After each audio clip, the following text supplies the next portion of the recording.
I'm having a very interesting guest. I loved watching America's Next Top Model. Oh my gosh.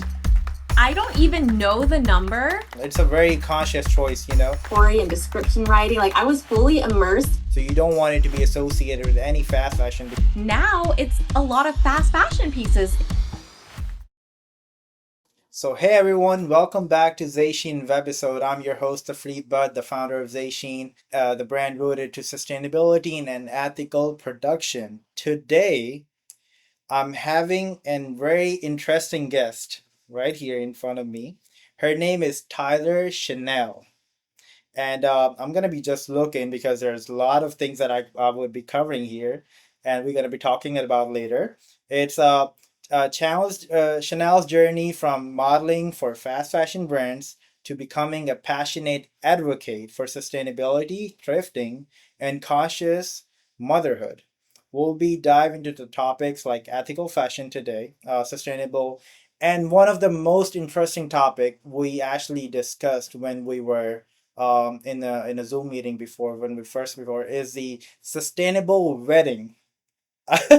I'll be talking about that and beauty and how motherhood has shaped her values while highlighting our ZÁY SHEEN's parallel mission and vision. So thank you so much, Tyler, for joining us on the ZÁY SHEEN Webisodes. How are you feeling today? I feel great. Thank you so much for having me. I'm so excited to be here. It's my pleasure to have you actually. So yes, we can right jump into it. Please explain, introduce yourself to the people and to me, of course. Yes, of course. So my name's Tyler Chanel. I've been blogging since 2012. I originally was under the name Thrifts and Tangles. And I recently rebranded to my name because I just felt like I didn't want to be conflicted and like boxed in to talk about thrifting and natural hair only. I'm a whole person. I want to share more online, but my whole mission is to encourage people to give thrifting, sustainability, and their natural selves a chance. And I feel like doing that, you can live a more eco and money conscious lifestyle. And my whole thing is like intentional living without the overwhelm. I was a model. I still model occasionally, but not so much. I'm a mother of a young toddler. She's Wow. 2 years old, and I'm just like dealing with all these like identity changes right now. But I still share all of these things online. I'm over on YouTube, on Instagram, and I have my blog. And yeah, it's just been a lot of fun talking about ethical fashion in the online space. Wow, that was wonderful. Actually, he's so handsome. He goes to you and your husband. I was looking at the picture, so he was actually so cute. So cute. Thank you. Thank So you. yeah, so thank you so much for your introduction and because how your journey started. I mean, from the beginning, how you got into it, how what brings you or what you were doing and all that. If you share with us your story, it all Yeah, started. so I've always loved fashion. Like from a little kid, I would play dress up. I'd like wear my mom's heels and like I do like they used to call me Fancy. That was my middle like my nickname, Okay. Fancy, because I always wanted to dress up with all the beads and stuff. Like I love fashion. I loved watching America's Next Top Model and like I was always tall and like lanky and like people were like, "Oh, you should model." And they're telling me this as a young kid. And so it got in my head like, "Okay, I want to model like that's what I want to do." And I always wanted to do that. And so I got introduced into the modeling world through there was a local boutique. I'm from Las Vegas. There was a local boutique in Vegas that I shopped in at all the time, and they had a flyer on their storefront that said, we're looking for models, please apply. So I applied for them, and they were totally like a fast fashion company through and through. But I ended up becoming a model for them. I actually worked for their store too. Like I worked in all aspects. I worked in the store. I was a manager at one point. I was a model for them. And then I worked on their back end. Like I did their online inventory and description writing. Like I was fully immersed Wow. in this fast fashion local boutique. But I was modeling for them and they would have all these beautiful pieces coming in, but they were not made to last very long. It was like one or two wears and then it would start to kind of crumble, or like get Yeah. holes in it. But that was my introduction into modeling. And my goal was to become signed to a modeling agency. Wow. And I would apply to like all the big agencies. And I actually got I'll talk about that in a second. I'm like getting sidetracked. But so I started modeling in that regard. I started modeling for a ton of local Vegas boutiques. And then I got immersed into like the sustainable community in Vegas. There was a store here called Sister House Collective, Okay. and she would host like documentaries. And we would all come together as a community, but she was a sustainable, ethical store, which I had never even heard of before. She was like the first one in Vegas. She sold all like fair trade items in her store. She was really focused on community. She would host clothing swaps. And during this time, I was a model like for these fast fashion companies, but like this was my introduction into like people who are actually having companies that were mindful of people on the planet, like people who are hand dyeing clothing out of like indigo, and like they really like they wove their own pieces. Like it was just really cool to meet these people. And so I watched the documentary The True Cost. Okay. And that talked about the Raza Plaza collapse Mm. that killed thousands of garment workers Yeah. in Bangladesh. And then we watched River Blue, which talked about how fast fashion is polluting the waterways Mm. for people's livelihoods, right? It's water that people were drinking from, water that people were bathing in. Like fast fashion companies were cutting corners Yeah. and polluting these waters that were really essential to people's livelihoods. And I was like, wait, what? And so one of the quotes in the movie is that you can tell what the it color of the year is based on the color of the river. So if the river is hot pink, that means hot pink is the trending fashion color. And I was like, wait, this is Wow. like disturbing, right? Like, so That I is learned this crazy. information. And I was like, I need to share everything I'm learning online. So I started sharing this online on Instagram, on my blog. I was like, you guys, this is so interesting. Like, these companies are horrible. But then I'm still a fast fashion mom, right? So I'm like talking bad about these companies. I wanted to get signed to these agencies. And I'm like, okay, but I'm bad mouthing these companies online. And like, it's not in alignment with my values. Like, how is this going to work? Because my dream my whole life was to be a model. So I was like having an internal conflict. Like, what do I do here? Do I just change my dream?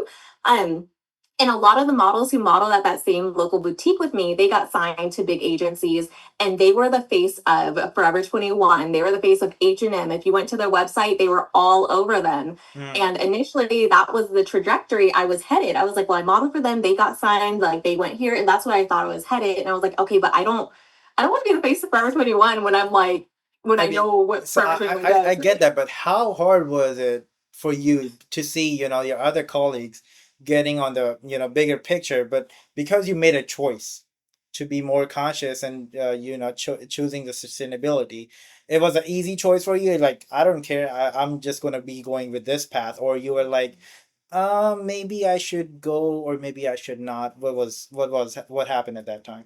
So for me, I'm going to say in my heart, it was an easy choice. I was like, I knew I could not do that, and I Okay. wasn't going to do that. Okay. Although I did apply to some agencies, and they emailed me back saying they wanted me to come in. Okay. And so then that's when the conflict happened. Like, okay, do I want to do this actually? Like, do I want to follow this? But I think the hardest thing was like, can I still be a model? Hmm. Because this was my dream my whole life, but can I make it work for me? And that's where the conflict was, because I didn't really know how to do that. But I worked with a photographer in Vegas, and he connected me with an ethical jewelry company. And we went to the mountains in Vegas. There's like a really beautiful Mount Charleston, like 30 minutes outside the city, a forest. We were shooting in the forest, ethical jewelry that this lady made.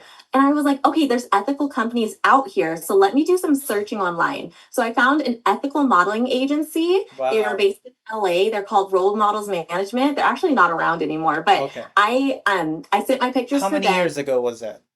This was in 2018. Okay. Was this 2018? Yeah, this was in 2018 because Hmm. I think that summer I submitted my photos. They said they wanted to sign me, and then I moved to LA like the end of the summer. Okay. Okay. Right. And so it was like early, like June, I submitted my photos. I went to go meet them. And their whole thing was they had us work with brands that were good companies that were in alignment with our values. Like I modeled for Nike. Like Nike is fast fashion, right? Like I was like, I don't want to be the face for these brands I'm talking crap about online. So Right.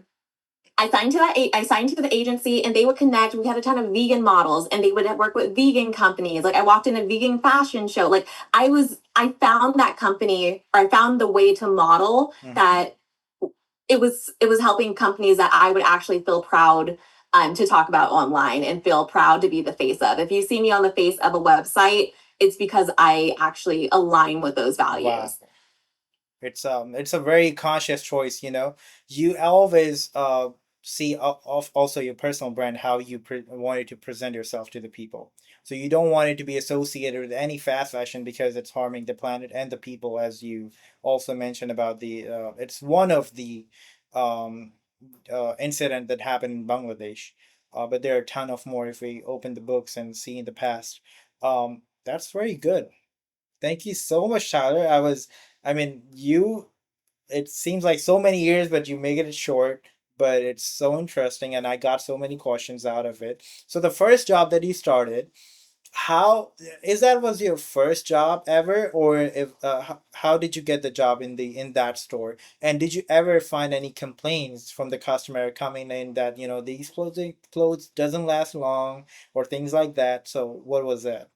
Yeah, that was my first job, and I Okay. worked there for a long time. I was there for like 3 or 4 years. Like Wow. I did love the company, and it was a family-owned company. Like they were a small family business, and like the grandma would come and cook us dinner when I worked at the Okay. warehouse. Like Wow. they would cook us dinner. Like there was a kitchen, so it was a really like it was a great learning experience, and the people were amazing there. But like that was the model, right? Fast fashion Mm. was the model, and Was they aware of I it? What it caused of the fast fashion? I mean, what's happening around it? I don't I don't think they were. I think they just were like so the whole model of the business was we sold normal clothes to like casual clothes, but like we're in Vegas. So their whole business model was like, here's a cute going out outfit for Vegas. Yeah. You're in town, come get a cute outfit to go out in, and like you just need it for a night. Right. Like that was Right. like kind of like the spot to go to get your like night out dress. And we had nice casual clothes, but like I don't I think so many people were used to shopping fast fashion that no one really cared that that's just what was expected. Your item won't last long, right? I People are see. used to Forever 21 and H&M and like the pieces only getting a few wears and then shrinking. I was used to it. I had an employee discount of like I don't know 15%. I was buying clothes every single week. We would get new clothes every single week. I was buying I was like, oh my shirt ripped apart. Okay, I need a new one. Right? Like it was that was the mindset. That it Wow. wasn't like this is not normal, this is not right, like this shouldn't be the case. Yeah. It was just that's just how we were living, and it was Well, not. yeah, yeah. I'm kind of understanding the business they're having. Like, it's a family-owned business, so they're just going with the flow, whatever is happening before, or their father or parents started with that. So maybe you should go back and let them know what's happening. It I seems don't like a know if good they people. want. I mean, their grandma come to cook you food, so they might understand the point of view. I believe so. I hope so. That's true. I go on a lot of podcasts telling people I worked for a fast fashion company, so I don't know if they ever heard it and are like, "Oh, is she bad mouthing us?" Because I'm not trying to bad mouth them. Oh It's no, just when you know better, you do better, and I feel exactly. like I just didn't want to be the face for that company No, anymore. of course, I totally get. That's what I see, and that's what we talked about before. Because there always a point where you made a decision or you get to know about this, and once you learn it, you cannot unlearn that. So Yes, that's exactly. exactly you. That you're the great example of it. I mean, we are so proud of you, all of us. Oh my gosh. I don't even know the number, but Okay. there's a statistic. Oh, I wish I knew it. The statistic, it's like there's enough clothing on our earth currently to clothe like the entire population for like however many years. I Six don't know what the generations, stat yeah. is. Next 6 generations. Oh, Yeah. I knew you would Enough. know. Enough. Yeah. We already have produced enough for the next 6 generations, and we'll keep doing that. You heard the news that Europe has banned the fast fashion. Yes, Saw that? I saw that, which is amazing. And they said they're going to start punishing influencers for sharing Yeah. like, Yeah. ultra. I'm so curious to see how that's going to play out, but that it needs to happen. Like fast fashion, it's destroying the planet. It's messy. When you go, even the thrift stores, it's messing up the thrift stores now. So when I was thrifting back in like 2012, and I was blogging about thrifting, you could get really, really, really great pieces. Now it's a lot of fast fashion pieces ending up in the thrift store that are they're like broken down by the time they get to the thrift store. So it's really sad to see how the thrift stores have changed. Um, Right. the quality you can still find quality pieces, but it's a ton of fast fashion stuff that's like wasn't made well. exactly. No, wow, that is wonderful. Actually, I have a quick question regarding thrifting. So I'm kind of confused in this too. So if a person, I always say that everything that you need is already exists in your wardrobe. You don't have to buy anything from outside, which is true. Yeah. I say most of more than I would say 93% or almost 95% of them already have everything that you need in the in that. If you don't need a new dress for the Vegas, like they promoted. So if a person still need if she or he feels like they go to the thrift store and buy a new one, do we consider that overconsumption too for a person like me who always do thrifting too? Doesn't buy new clothes, but do thrifting. What are your thoughts about this? I mean, That is a great question. yeah, I think about it, but I don't see and I mean I didn't find any answer on myself. What do you think about this? So my thoughts as okay, I was always a shopaholic, right? I would go to the mall every single Sunday with my friends. I'd be there from open to close. I would be shopping every like in high school, I was always at the mall, Mm. right? So Oh, then they opened the thrift store down the street from my house. I was like, "Ooh, my dollar goes a longer way at the thrift store by my house." So I was taking those same habits, but now I was thrifting and now I can afford to buy way more clothes. or So more. I was over-consuming at the mall. Now Yeah, I'm over-consuming at the thrift store, and the problem with, like I was doing YouTube, right? And YouTube back then, haul videos were the most important video to shoot, right? Like, that was the video that was getting I all remember that time. Yeah. it's still like that a little bit. Okay. Um, so I would film thrift hauls, and I was like, "Okay, I need a new video. I need to go to the thrift store." So I was buying all of this stuff. I went to the Goodwill clearance center by my house, 50 pounds of clothes for $10. I would go there every single month. 50 pounds. What do I need 50 pounds of clothes for? That's like a whole cart, an overflowing cart's worth of clothes. Like, Wow. but I'm thrifting, It right? was So in it's like, Vegas? It was in Vegas? it was in Vegas. I think it's still here. It's called the Goodwill Clearance Center. They have them all around. Um, but yeah, so I was still over consuming, and then one day it clicked. I looked in my closet. I was like, "Okay, am I just doing this for content?" That was back to when, like, people didn't wanna wear the same outfit on Instagram. Every social media plays a lot of roles in, like, this overconsumption, but I Yeah. was I looked in my closet because like I was like, "Okay, some of these pieces I just bought because they were like 10 cents." Or, I bought these pieces because 'cause they're cheap, but, like, I was still learning my style because I was, like, young in college, and Yeah. I was like, "I cannot take these pieces back to the thrift store. These Right. pieces I'm not gonna wear. They still have the thrift tag on it. Like, why did I buy all this stuff?" So I actually was like, "How do I do this where like, I need to scale back. This is this is still overconsumption, and this is insane because now it's like it's just insane." So I started hosting clothing swaps. I was like, "I cannot give this back to the thrift store where I got it from. I'm gonna start hosting clothing swaps." So I would host community clothing swaps in Vegas, and literally, like, my mom went to thrifting with me all the time. We supplied all the clothes for the clothing swap. Like, the whole we would have racks that we bought and stuff, and we would set up, like, a store kinda shopping experience.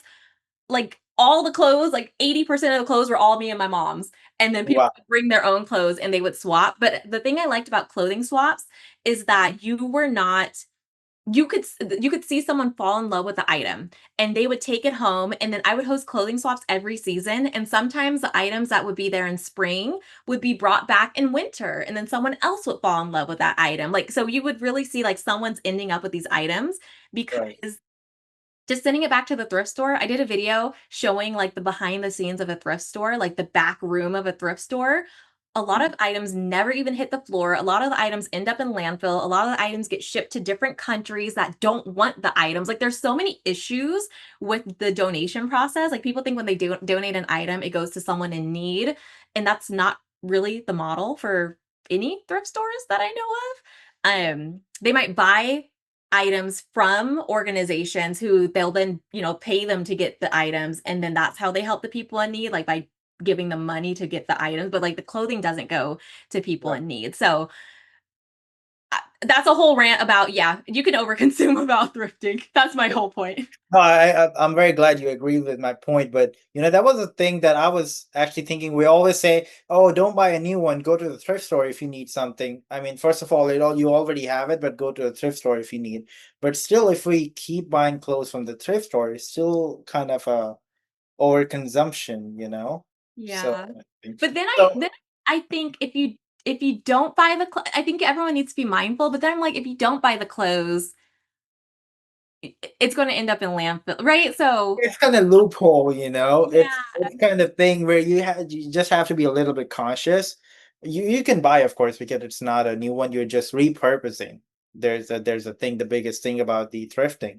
But just be mindful to, or if you have it, the best thing you could do is a clothes swapping that you explained very well. So what would you say a person, for example, me, myself, I don't like to do clothes swapping because I don't want to wear what other people have already wear. How you convince me to do thrifting or clothes swapping? Yes. So, for someone like you who, was that true? Is that true for you? No, no, I'm Okay, just okay. But I just I'm hypothetical. yeah, yeah, I'm actually very glad I always wear secondhand clothes. I mean, I have my bigger cousin who is older than me 2 years, so I've been wearing his clothes for all my childhood. So Okay. yeah. But if that were the case, I would Okay. I would say the best thing that you could do is actually the online thrifting Okay. is really great. Like you could thrift online on ThreadUp. They have it where you can search new with tags. So you can buy items that are brand new that have never been worn. They still have tags attached. You can go on eBay and look for brand new items, NWT, new with tags. So I would say like check Depop, check Poshmark. Like I would say maybe don't go in person to a thrift store so much, although sometimes you go to thrift stores and you'll see items new with tags.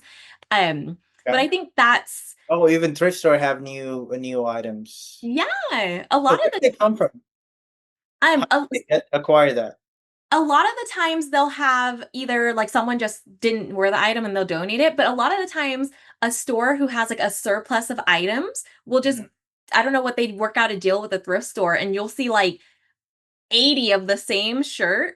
I think it was, I don't know if it was Girlfriend Collective is a really popular, like sustainable brand who does like active wear. I went to Yeah. a thrift store in LA and they had a ton of brand new Girlfriend Collective. So some thrift stores have arrangements where they'll get the new clothes. Like they're, So I also think, I'm sorry, I'm cutting you off. no, no, you're good. But I also think because the big brands or the people or they get the new clothes from, instead of throwing that out, they just sell it with the less Mhm. cost.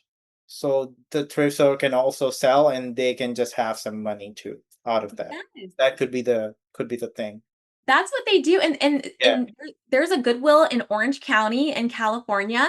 Hmm. Brand new Target items all the time. And it was home well, they had Target clothing, but it was mostly home decor. So you can find new items at the thrift store. And then also I used to always tell people when I worked at that fast fashion company, people say they don't like thrifting because sometimes it has a smell to it. I said the worst smelling items I had ever smelled were when I was at that fast fashion company. Sometimes we'd open a brand new package and it would reek of chemicals. I'm like, I'd much rather wear like someone else's clothing than to wear like this thing that reeks of chemicals that I'm going to then put on my body. Yeah. I actually, one of the previous guests, she actually gave it an answer to this question was that, even we go to the store and we check the items and we buy a new one. That's actually not a new item because there are a ton of people have already touched it Mm-hmm. where it was making. And also if it's in the store, a lot of people be getting, going to the dressing room and trying it. So Yeah, it's not, 100% a new thing that you're going to be buying. So there's, I think, 10 of thousands of people already have touched that. So that's true. I think that's also a good answer that you could give, or, you can help, I think. Yes. Yeah. So what other advice you would give a person who's just getting into this buying secondhand or thrifting? What tips you gonna be sharing when you're going to the thrift store? What kind of a material or um the things you should be seeing when you're buying it? Yes. Okay. So when you go to the thrift store, if you're new, I would say first, like you need to know your own style, right? If you don't want to go into this overconsumption rabbit hole, Yeah, know your style, go to create a Pinterest board, save everything to the board, and then analyze the board and figure out like, okay, I like this pattern. I like polka dots. I like flowers. I like thick materials. I like knits. Like learn your style before you actually go thrifting. Make a list when you go thrifting. Make a list of like I want knitted sweaters. I want this. Like don't just go in willy-nilly. Like you need to have a game plan of what you're looking for. yeah, Um and then when you actually get to the store, I tell people not to dig through the racks because like you're gonna get tired, you're gonna get overwhelmed, you're gonna like if you're not a big thrifter, you're gonna just check out. If you do the work of knowing your style, knowing what you like, having a list, you can kind of like scan the rack slowly and be like, "Oh, look, that's polka dot." Grab the polka dot item, but like really check the items too cuz some of the items they're pre-loved items. So, check for holes, check for snags, check for missing buttons, like don't buy stuff saying, "Oh, I'm going to fix it one day," and like you never fix it. Like just be mindful and really check the item. I'm not I haven't been a big like material person, but I'm realizing like this dress right here is polyester. I bought it from the thrift store. In Vegas, the polyester, like I'm realizing I need to be a material person. I need to look for like cotton items. I need to look for linen. Like I need to look for lightweight, breathable items. I've never really been that kind of person. Like I never really cared about the material.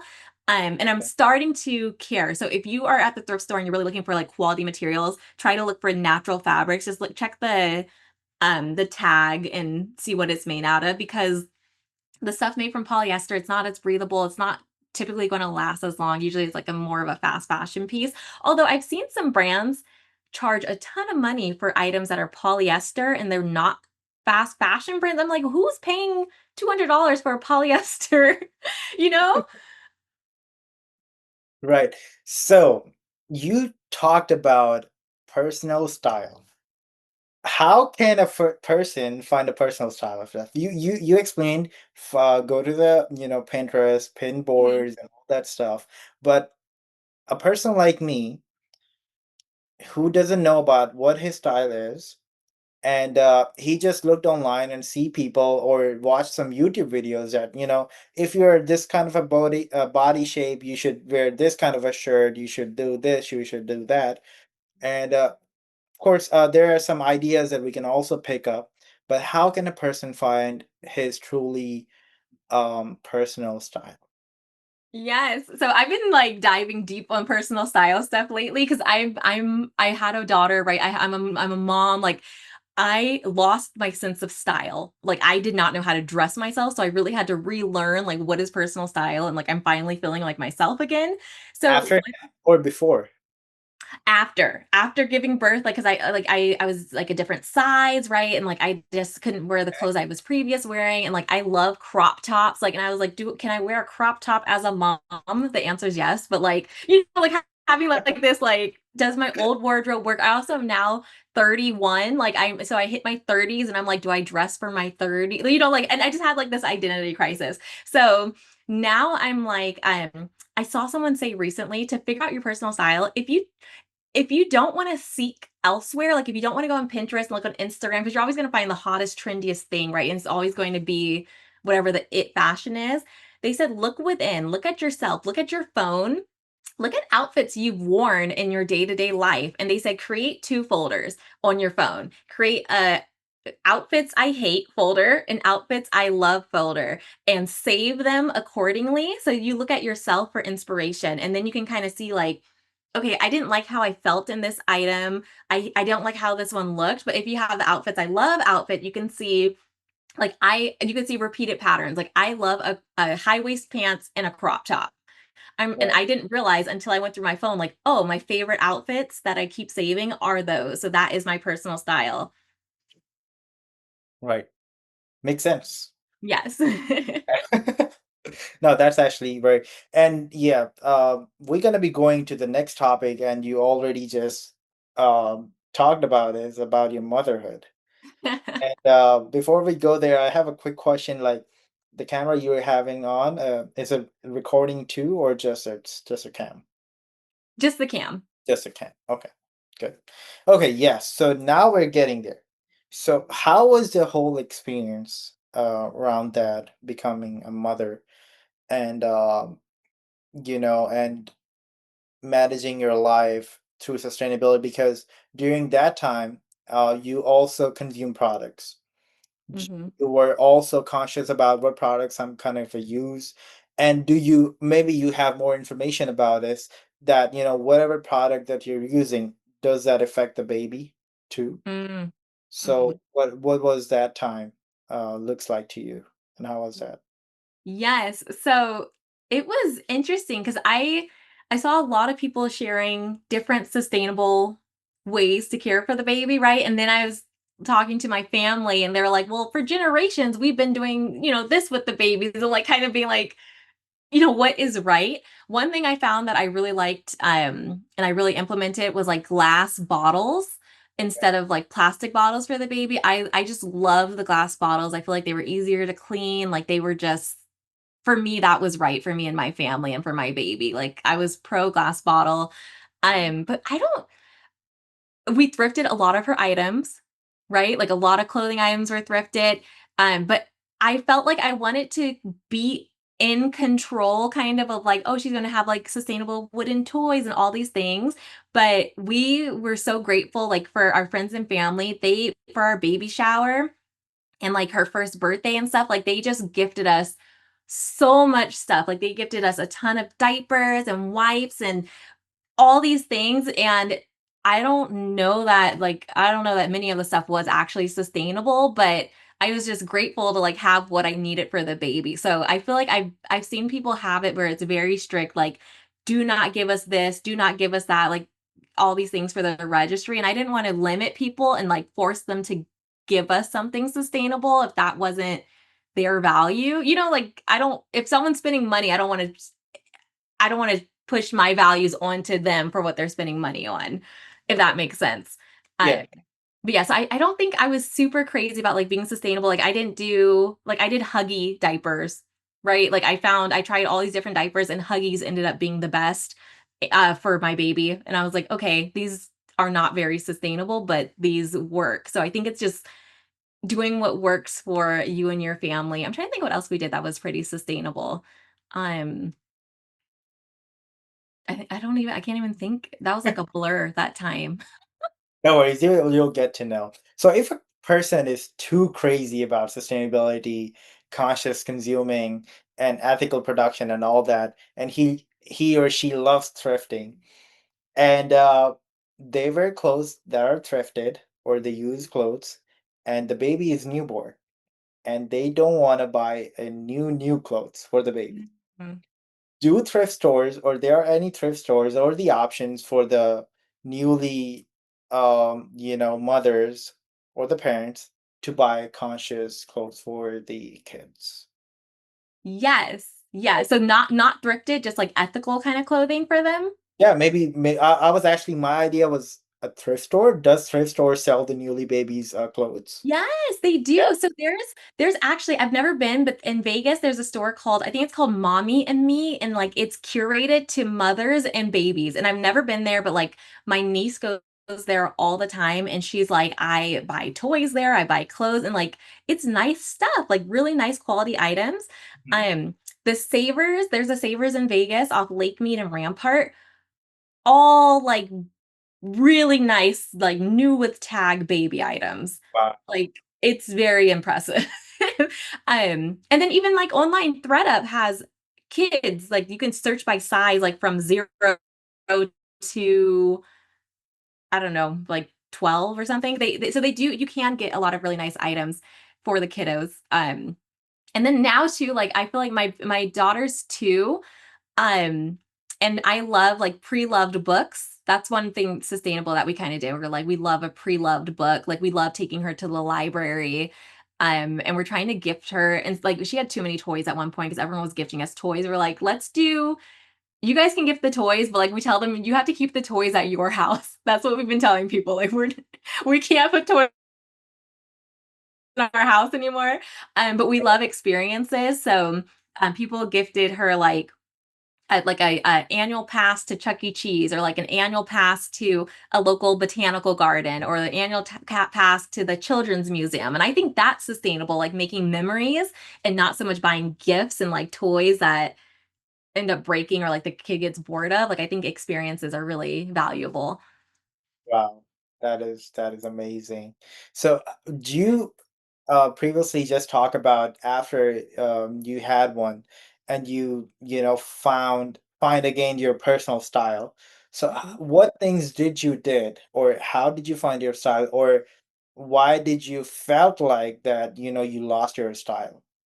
Yes. Oh my gosh. I I feel like I'm finally out the rut, but like Okay. I don't know, something just changes in your brain, like, when you become a mom, like, I feel like you're just so I was breastfeeding for 2 years, so, like, you can't wear what you wanna wear, like, you can't wear a high neck t-shirt because like, you have to feed the baby, and, like, it's like you have to wear button downs, and you have to wear like, you have to be mindful of, like, how you're going to feed this baby if you're breastfeeding, and that changes your style a little bit because 'cause you're like, "I can't wear what I wanna wear, I have to wear, like, what's baby friendly." Um, and then I feel like you're like Even though it's uncomfortable, you feel in that, so you still have to gotta do what you gotta do, right? yeah, and then I feel like there's just, like, an identity shift. You're like, do these items still work?" And then with the body changes too, you're like, "Does" it's just a whole ecosystem of, like, everything's changing, everything's different. Like, do I hate my closet? Like, do I even I don't know. I just don't know what to wear, and, like, wanting to get dressed, like, you have so much fatigue, you're so tired, like, just even, like, putting makeup on and, like, getting ready is a task. So I Mhm. think now that you're, like, caring for someone else, it's like, how do I care for myself and show up for myself and, like, not just, like, wear my pajamas all day, right? Like, so it's like a Yeah. mindset kinda change, and just a lifestyle shock, right? Like, so you have to, like, learn, like, "Okay, do I really wanna spend 20 minutes doing my makeup. No, like here's a 5-minute makeup routine." It's like teaching yourself these new things. But what I did was so I actually digitized my whole wardrobe. There's an app called Index, INDYX, and it's a free app and you can just take pictures of every single item you own in your wardrobe and it puts it on your phone. And it's so cool because you can make outfits out of it. Wow. um, it's so much it takes a lot of work. You can actually hire someone to, like, from their app to, like, do it for you, but, like, I had some spare time one day when my daughter was napping, and I did that, and Okay. then I pieced together outfits, and I was like, "Okay, I feel good about these," and you could take selfies of yourself and say, like, "Did I feel good in this? Did I not?" But in the app, I hired a personal stylist. You can hire a stylist. I hired a stylist. I told her, like, "Hey, I'm a new mom. I don't know how to dress," and she put together all of these looks for me. And she's even suggested, like, secondhand items I could buy to add to my wardrobe, from eBay. And I did that, and I was like, "Okay, getting dressed can be fun." And I think she gave me, like, 8 outfits to work with, but trying on those outfits, she put together outfits that I would never in a million years put together. She's from New York, I was in LA, like, those are totally different styles. Like, New York is, like, fun and well, you know, right? Like, it's fun and Yeah. bold and creative, and I feel like LA is just more, like, Right. chill and laid back and, like, cool. But just seeing what she put together, I was like, "Okay, she had fun with my wardrobe, I can now have permission to have fun with my wardrobe," and that really kind of helped me figure out what I like. And then just doing that exercise too, like putting those things in folders, like putting my past outfits, like, do I love this? Do I not love this? I realize I still like the same things. But I feel like I need things that are, I guess, my lifestyle changed. So before I was like a career woman working and all this stuff, right? And like now I'm like playing on the floor, playing at the park. Like I need my lifestyle change. So now my personal style needs to reflect outfits that I can wear to the park. So it's like having that those items in my wardrobe, or figuring out how to style the items I currently have in a way that is park friendly. Does that make sense? Yeah, yeah. Okay. And it's you do it by it's not just one time thing, you just do it by day, making the progress and gaining your confidence back and your Hmm. style. So it's like that. So even a person like you who knows what it takes or how to do it still took time to get the confidence back. Wow, Yeah, that's it took some time, but what's really cool about the Index app is, like you said, you never have to really go to the thrift store to buy new items. You never have to go to the store to buy new items. It really makes you look at what do you have in your closet, and it has like you can have fun with pieces and in your closet. how much you rate this kind of a thing out of a 10? Does it save you money, save you time? Oh my Or, gosh. how's that? 10 out of 10. I tell everyone, all my friends, I'm like, get this app. I show them all the time on my phone. I'm like, you need to get this app. It's a free app. Yes, you have to pay for the stylist if you want it, but if you don't want to have the stylist, Okay. I it's free, and it's amazing. I literally would be up so when I was sitting there breastfeeding my daughter at 2 in the morning when my husband's sleeping, I'd be, like, making outfits on my phone. Like, so it just made me excited about my wardrobe Wow. again. Wow, that is beautiful. I mean, it's a whole, kind of a vibe, I would say, where you start and how it goes and all that. It's actually wonderful. The last thing actually I'm gonna ask about this is what challenges are come up with, when you become a parent and being sustainable in all the things, or not just the clothing, but all other Mhm. things, the aspects of life. I think that it's easy to feel like when you look up the baby essentials list, like you feel like, do I need all of this stuff? And it's a whole new rabbit hole of like overconsumption, right? Like it opens a whole new door of all the things you need for your baby. So I feel like that can be challenging. Because then you're like, am I a bad parent if I don't get my baby this? And like, like that whole thing is challenging, and then I think if you're in the sustainability space, like, seeing other moms who are seemingly perfect in their sustainability, like the ones who are, making, like, the cloth diapers look easy and, like, just know you don't know what people are really going through. It might look perfect from the outside, but, like, no one's perfect. You cannot be perfectly sustainable. Um, so do what's best for you and your family, and don't compare yourself to other parents. And there's certain things, like, there may be a sustainable product that you try on your baby doesn't react well to, right? So there's different things like that where just do what's best for you and your baby. And I felt bad at one point because there was a sustainable influencer. She was becoming a new mom and I had just had my kid and she wrote me like, "Hey, what diapers do you use?" And like she wanted sustainable recommendations and I was like, "Oh, well, I use Huggies." And she kind of was like, "Oh," like side-eyeing me and I'm like, I don't know about Huggies or all of that. Actually, one of my friends, she actually just shared me 2 days ago. No, she actually uploaded a story, and there was a sustainable diaper, and there was a new invention or something like that. So I think maybe the people can use that or do their own research. "Yes." They have some and like they have What's so the many problem in Huggies? I mean, what is that? Huggies are just regular wasteful diapers. Like it's nothing Okay, I don't know. like the fast fashion of diapers. Oh, okay. But there's nothing necessarily bad with them, and my daughter loves them. She was comfortable. So it's just doing what works for you and not forcing anything either. Like you don't have to be perfect. You just have to take care of yourself and your baby. Yes, yes. That is beautiful. And now we took care of the baby, and we're gonna come to you. So I was just wondering what was missing out of, this call, and I just noticed the hair. So Yes.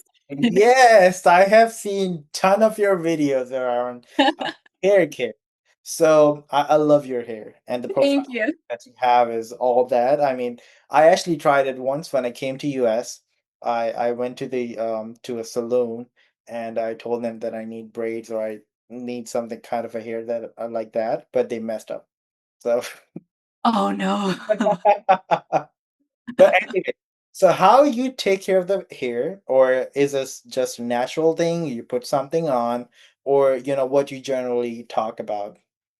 The Yeah, so yeah, my hair is like up in a little bun if you're watching the video, but yeah, hair was a whole journey. Like I used to straighten my hair every single day.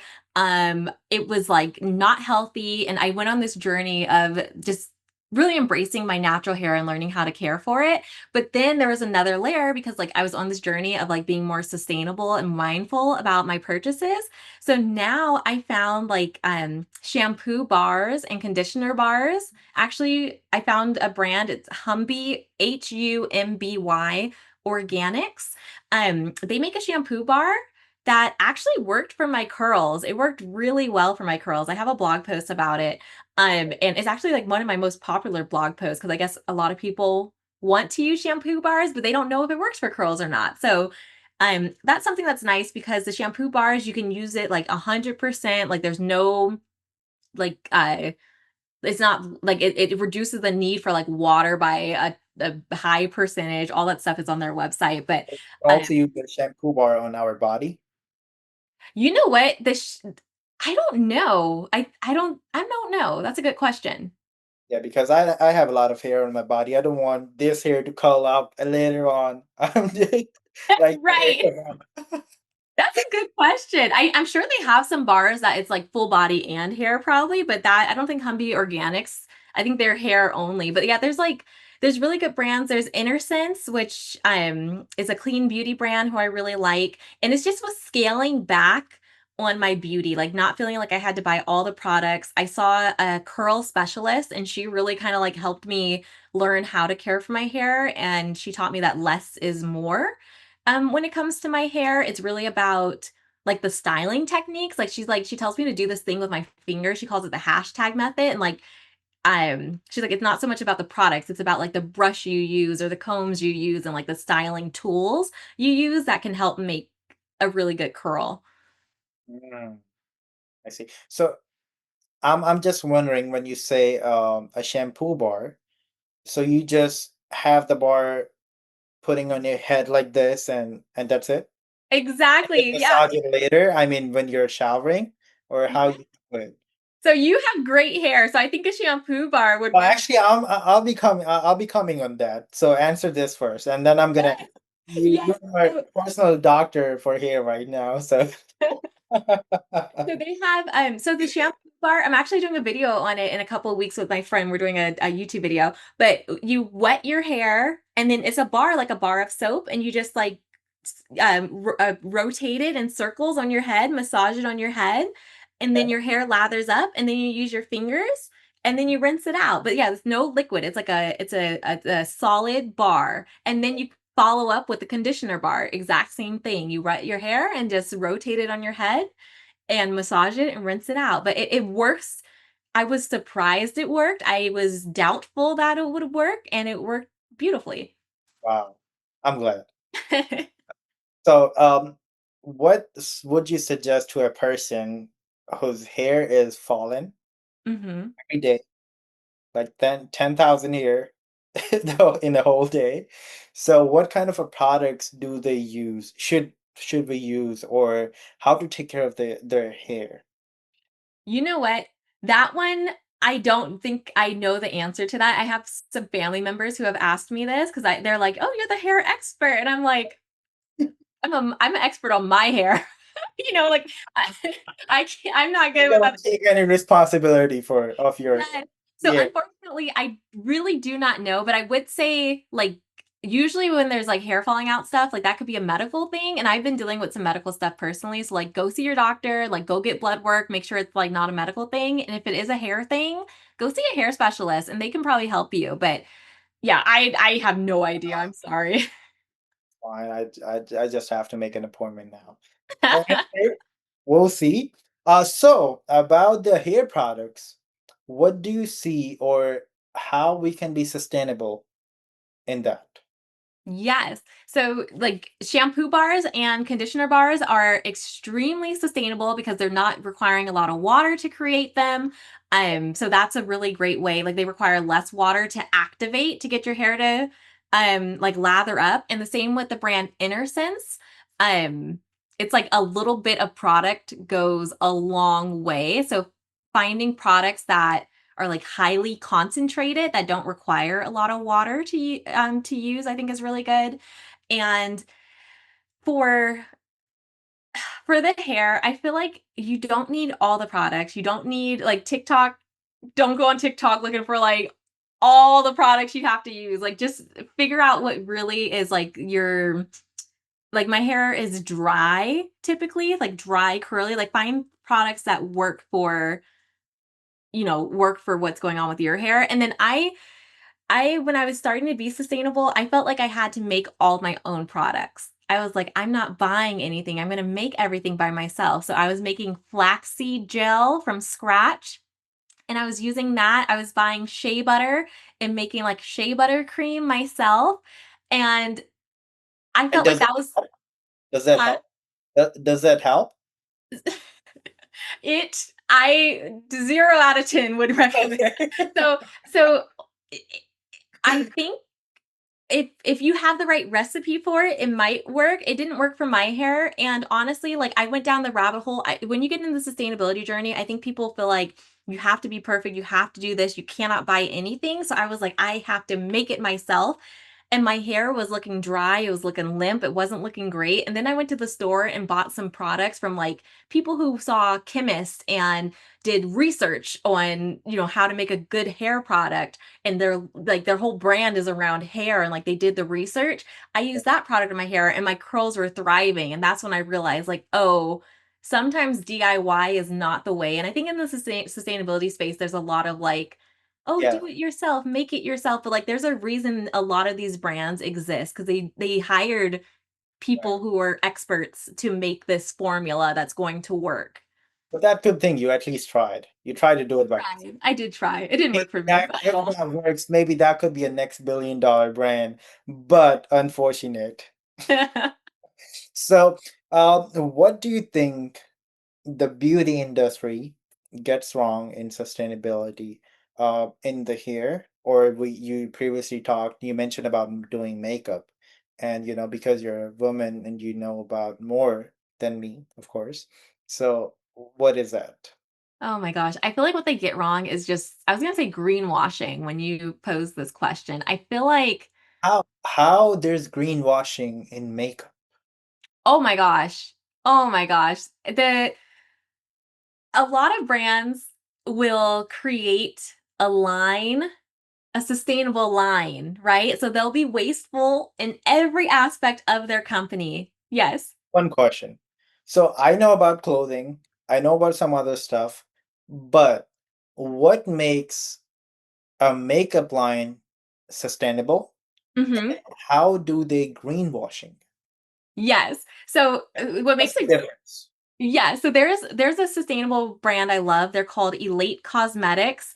They Mhm. use like clean ingredients. They are very transparent about the ingredients. Their items come in like bamboo packaging and they offer refills for like their products. And so I think it's just being circular. Like they have recycling programs. So you can send back the items and they'll recycle it and remake it into something new. So I think it's like that circular aspect makes it more sustainable. Um, and just really being mindful of like where your waste will end up one day. So there's like Elite Beauty, I think does an amazing job. And I think it's companies that are just looking to reduce their waste and they're being transparent and they tell you, I think having like a fair wage is important too in the beauty industry and not testing on animals and like being vegan and stuff. Like that's how I feel for the sustainable makeup. And I feel Okay. like there's companies who are huge and like the biggest polluters who are like, oh, but look, we have a bamboo mascara now. Buy our sustainable bamboo mascara that is only one part of our product line, but we still have all these other wasteful, like plastic items that we don't have a disposal program for, but we sell a bamboo item, so we're now sustainable, right? Like, I think that's what the companies get wrong. They feel like they are getting into the sustainability market because millennials and Gen Z are interested in sustainability. So they're only doing it to grab more customers. And at their core, they don't care about sustainability. Right. Makes sense. I didn't know about that. Wow. It's interesting. And there's so much money in the sustainability space. So that's why people are doing it. So for them, it's a smart business move. But if you're a consumer who doesn't know how to like research if a brand is greenwashing or if the brand's ethical or not, like you're going to see it on the shelves and say, ooh, that looks sustainable, let me buy it, not realizing at the core, it's not sustainable. At the core, they're just trying to get your Yeah. money.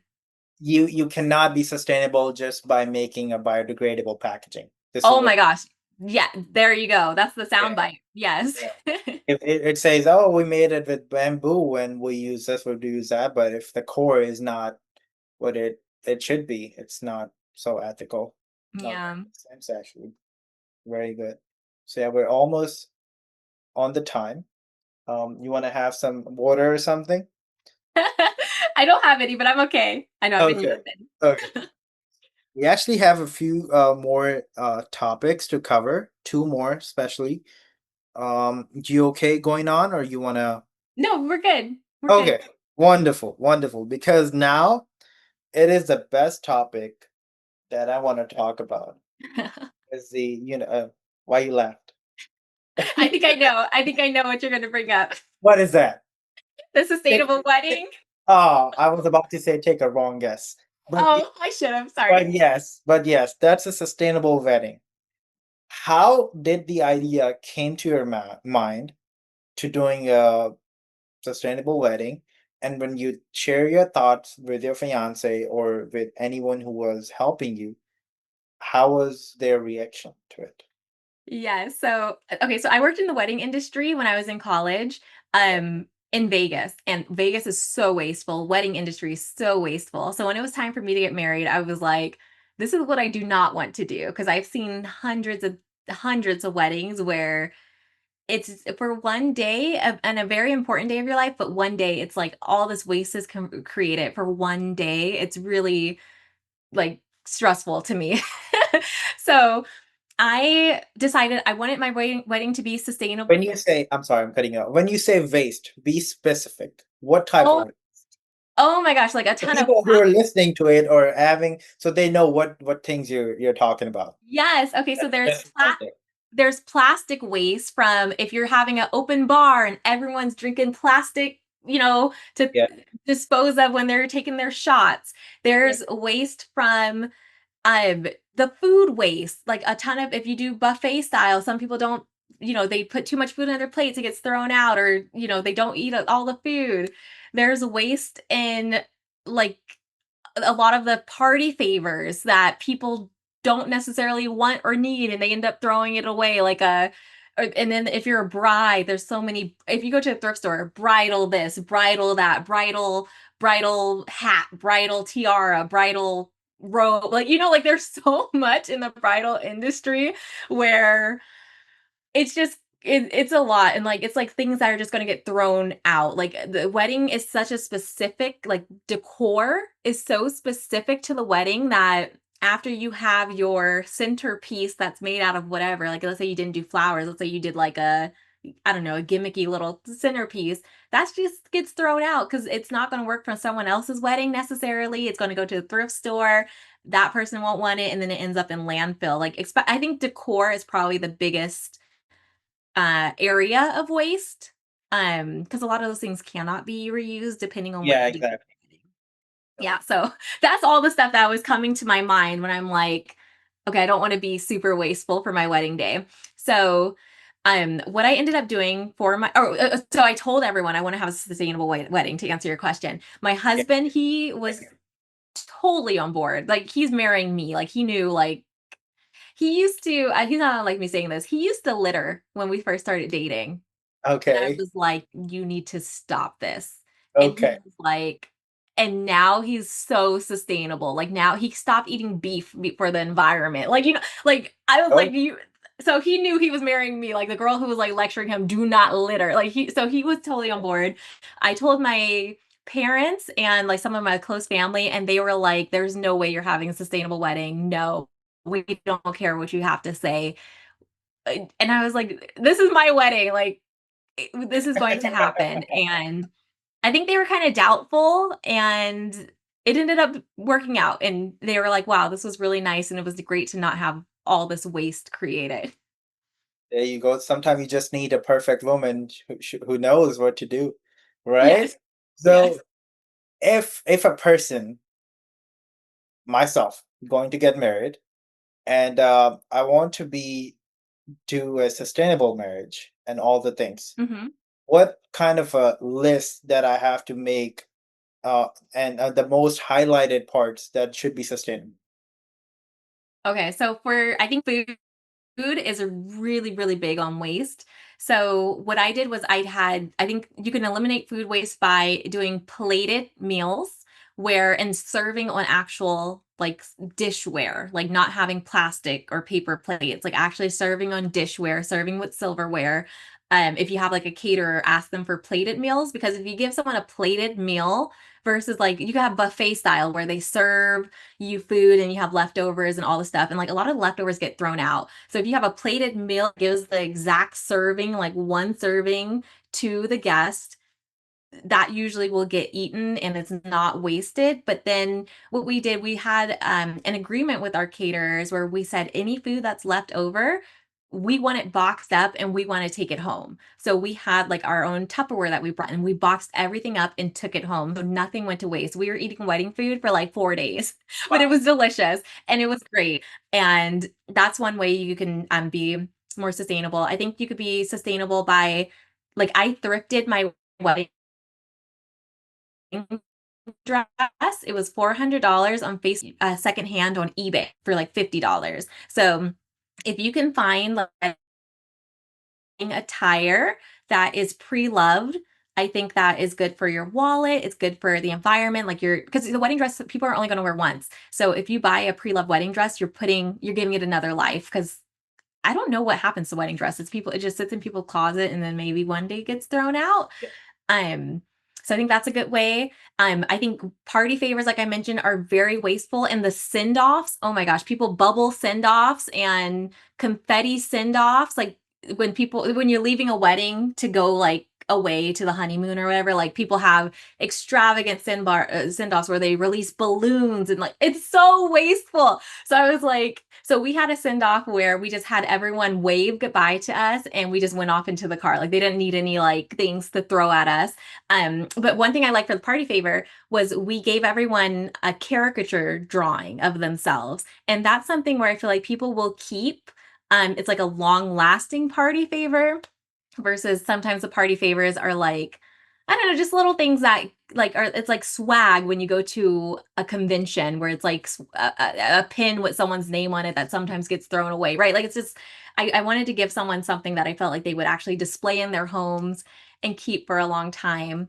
Um, I'm trying to think. We had like aluminum glasses that people could drink out of, along with the actual glassware, and our decor all of our decor was thrifted. And then we actually used a rental company for a lot of the decor as well. Like there was a Yeah. instead of buying flowers, there's a company called Something Borrowed Blooms where you can rent silk flowers and you can rent a lot of decor from them as well. So we rented decor um and then we just sent it back to them and they use it for other weddings. So I think it's just things like that to figure out how you're not accumulating a ton of waste and like doing what works for you and your significant other.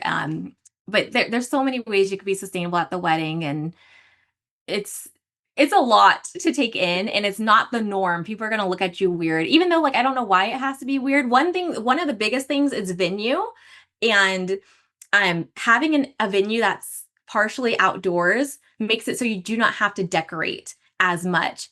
The Mm. scenery is it's the beautiful scenery, the greenery, the trees, the flowers. That's one of the biggest ways you could cut back waste because if you don't have to decorate the space, if it's already naturally beauty, I am so sorry. Tyler, wait, beautiful on its own, okay, you don't have to like buy a ton of stuff to like transform. wait a minute. Um, can you hear me? I can hear you. Okay, yes. Your screen froze. Give me 1 second. Let me get it back. Um, and it still froze. Oh no, can you see me? Yes, wave.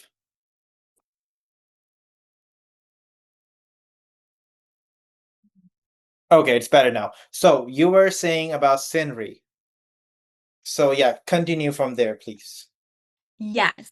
Yeah, Okay, so your venue having beautiful scenery really makes it so you don't have to decorate the space and transform the space by that much decor to like make it look beautiful. Having beautiful scenery that's beautiful makes it so you don't spend a ton of money to like, make it look like a wedding. but hopefully no rain on that day. So I know, but you know what? There's some places that are beautiful inside too. They have some places that are beautiful like on right. So now I'm gonna ask about after the wedding, what was what feedback did you get from the guest? Negative and the positive of having sustainable. Okay, so everyone was in shock. Like, everyone was like, "That was the most beautiful wedding," and the venue that like a home made in the I think it was like, it was a historic home, I think it was made in the 1940s, and the venue didn't provide anything. It was like bare bones. I think they gave us tables and stuff, but like we had to bring our own tablecloths, we had to bring our own decor, we had to bring everything in on our own. And our guests didn't know that. So they were like, that was the most beautiful wedding. And like, that place is beautiful. And I was like, oh no, that was like my thrifted stuff that I brought in. And when their jaws dropped, they're like, what do you mean this place doesn't look like this every single wedding? I was like, no, like we brought everything into the space. It was a mansion, and it was like 6 different rooms that we got to have our wedding in, and then it was outdoors too.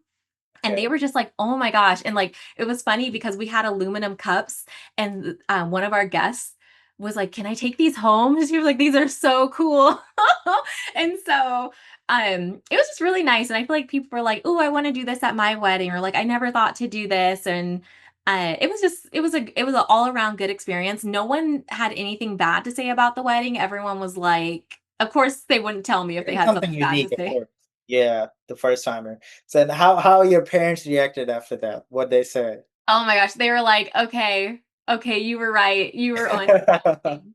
And it's just it the wedding industry, you get excited and you wanna buy all the things, but for my mom, she was planning my bridal shower, and I think the bridal shower was more like, "Oh, let's get balloons." I'm like, "No, no balloons. I don't do balloons."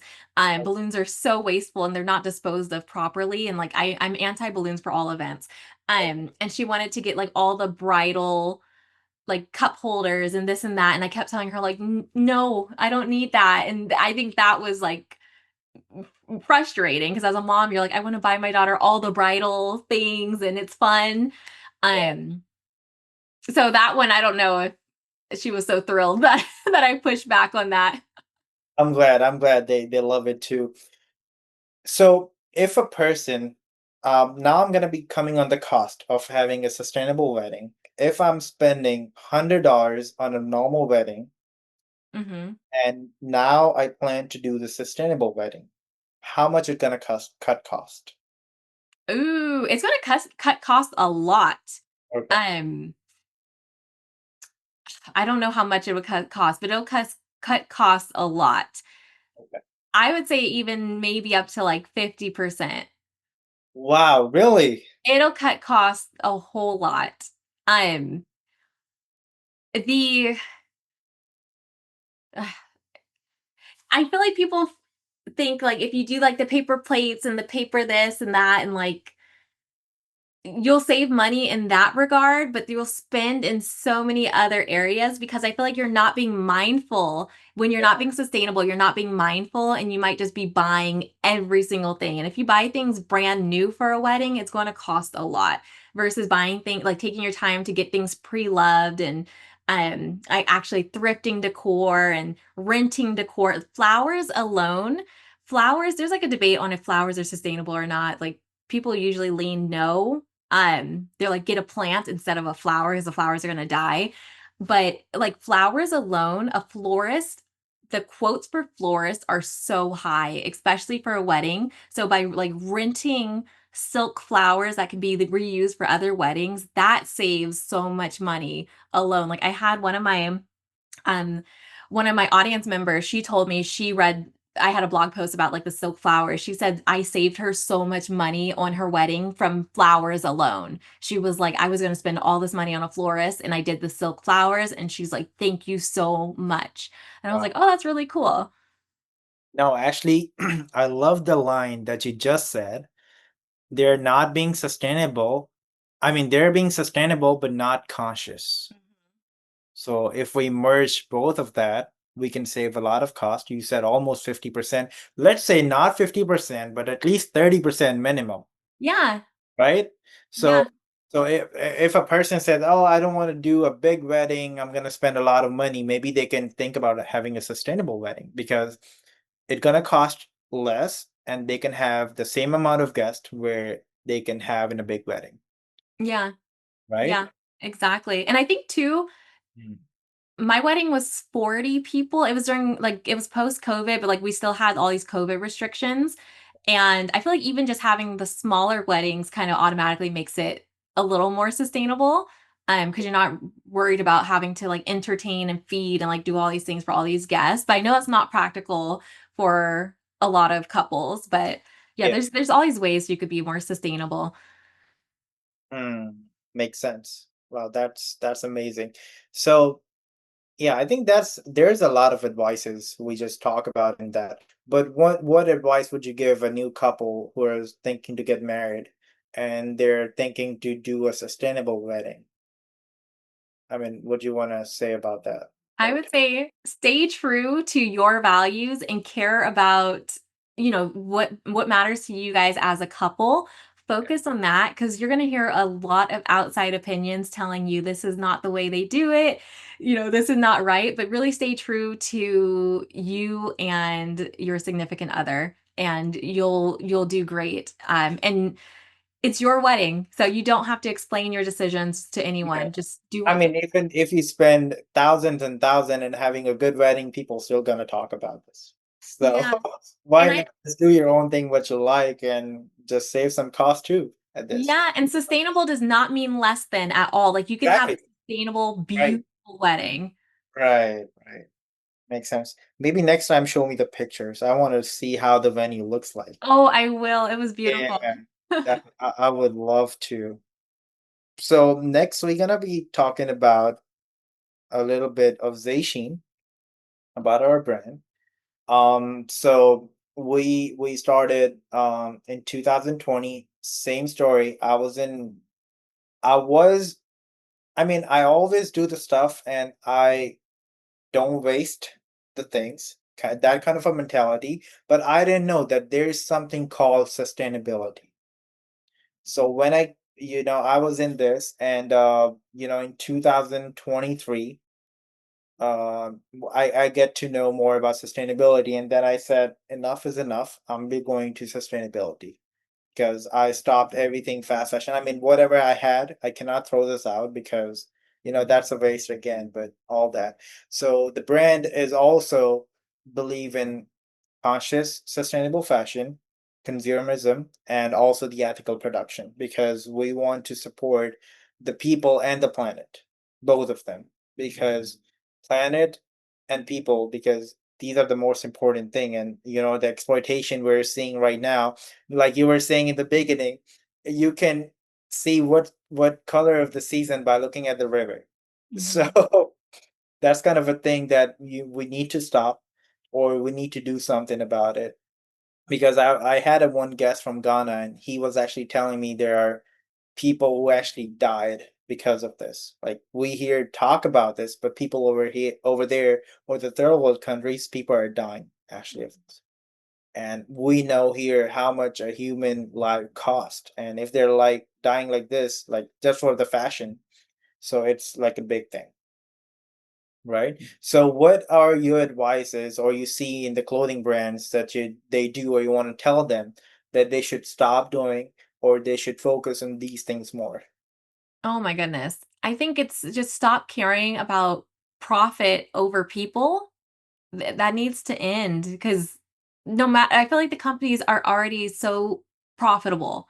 You can afford to pay people a living wage. You can afford to pay people to pay to make the facility safe. You need to stop cutting costs and trying to cut corners. And there, who's going to care about fashion when there's no planet, when the planet's burning? Fashion's not going to matter, right? Like we don't have a planet to live on. It was a one very great saying. I was actually scrolling on the reels and I said he said that planet is not going anywhere. We are the one. Right. Planet has been here for billions and billions of years. We see the asteroids, we see the dinosaurs, we see everything, volcanoes, tsunamis, and all that stuff. And the planet is still here. The people, the Yeah. gonna go. Right. It's it's true, and I'm like, I hear people say like, I don't care about sustainability because like the planet will be fine, but yeah, you're right. We won't be fine, and and currently, yeah, the planet's right. The planet's. I mean, we have a climate crisis, but the planet's doing okay right now. But people are not doing okay because they're being exploited and they're dying. So something needs to change. No, I remember the COVID time when everything's shut down. It was like just for not more than a year, right? Or Mhm. maybe 11, 12 months. But after some months, I heard in the news and all the articles, they were stating that, the planet started healing itself, the climate or the ozone layer, I think what it called, they say that it's healing by itself just by a few months. So I think if we drop what the wasteful things that we're doing in both fashion, gasoline, or cutting trees and all the industries that we have, I think we can actually help the planet to be a better place, having a more better air quality to breathe in, and having Mhm. better food if we stop using all the chemicals and all that, or injecting in the animals and all that, so it will be a better place. It's a Definitely. humor, I would say. It's us.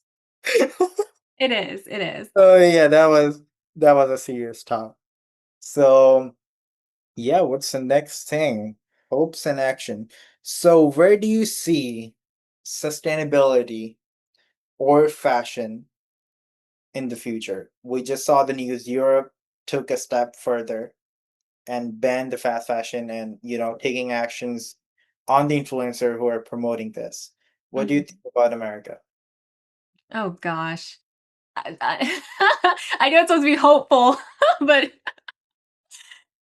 you know what I've been seeing, which is very interesting. And when you pose this question, I'm not sure where I'm going with it, but I've seen a lot of sustainable brands shift their messaging to not being sustainability at the forefront. Because yes, people care about sustainability, but people are a little focused on themselves a little bit, right? Like they care about themselves a little more than sustainability as a whole. In America, I would say they care about like the fashion aspect.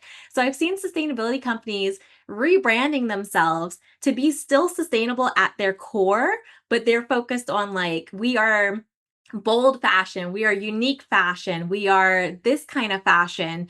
And that's catching people's eyes and it's almost tricking them into being sustainable. They're like, hey, we have this clothing item that's so cool. And the people are like, yeah, that is cool. Let me buy it. But then it's like at the core, like, oh, and we're also sustainable. So I don't know. I've seen a lot of companies doing this year. And it's like they're rebranding where they're like, at first they thought they needed to sell themselves as eco friendly, eco this, eco that.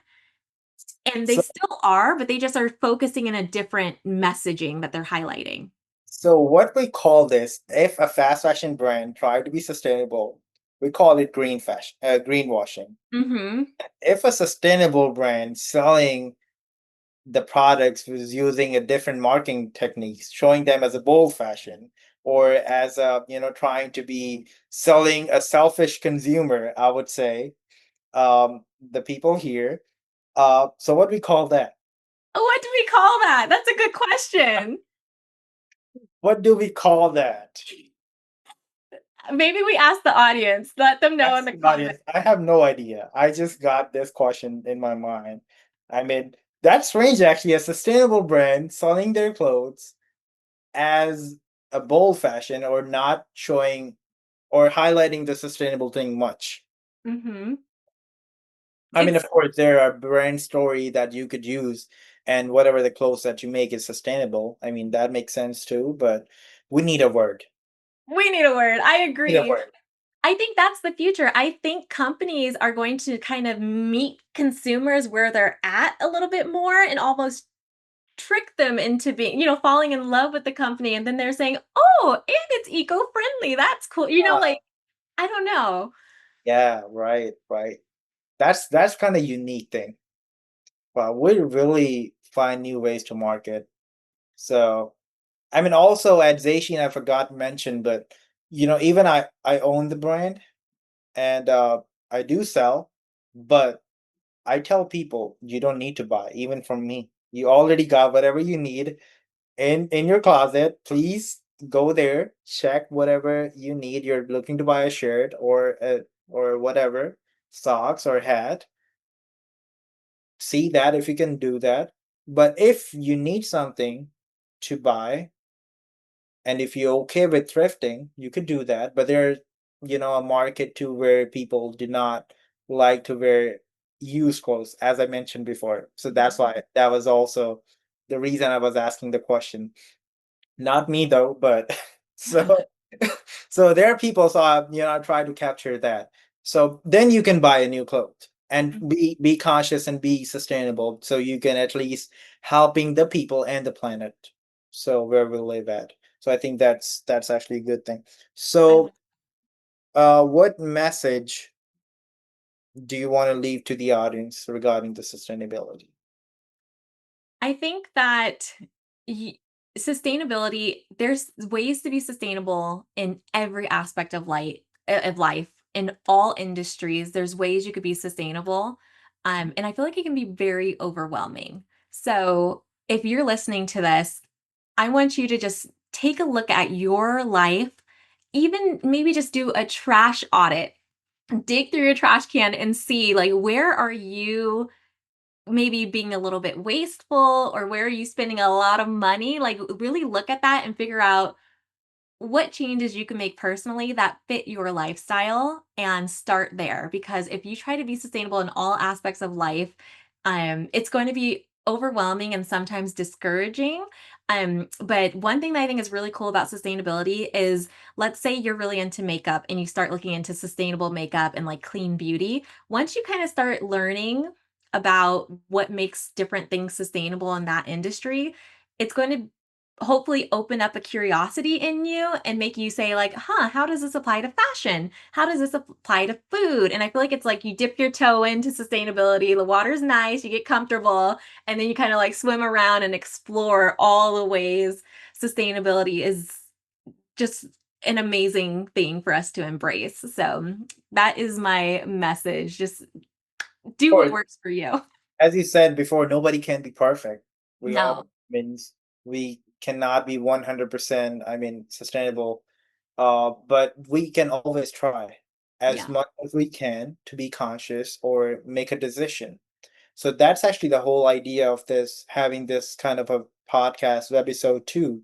So the people, when they listen, next time they're trying to do something, not just fashion, but any type of aspect of their life, they can apply the sustainability, or they can think, oh, I heard Tyler was saying that maybe I should having, instead of buying a whole bouquet for my wedding, I can just rent it, right? So maybe the next person can use it. So that's the thing. And that's the whole idea. Hopefully people would love that, and of course they apply. So that would be actually wonderful. So yeah, Tyler, thank you so much. We You are the second person I ever had this long of the podcast, and loved that every second of it. I got so comfortable, having a podcast with you, and where people can find you. You can find me on Instagram, on YouTube, on Pinterest at It's Tyler Chanel. And then I have a blog. It's under thriftsandtangles.com. Wow, thank you so much. I'll be mentioning all that things under the description too. So you can check out Tyler. Of course, she's a wonderful lady, a wonderful mom, and a lot of experience she have and still working on it.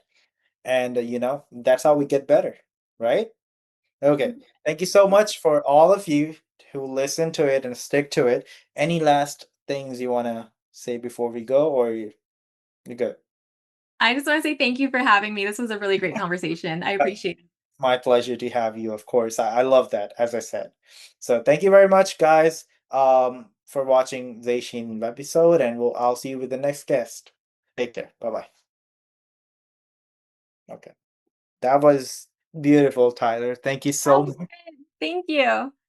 I The love that. conversation you had that was long. I watched part one, but I don't know if part two is up yet. But that was a good conversation with the other guest. Yeah, yeah.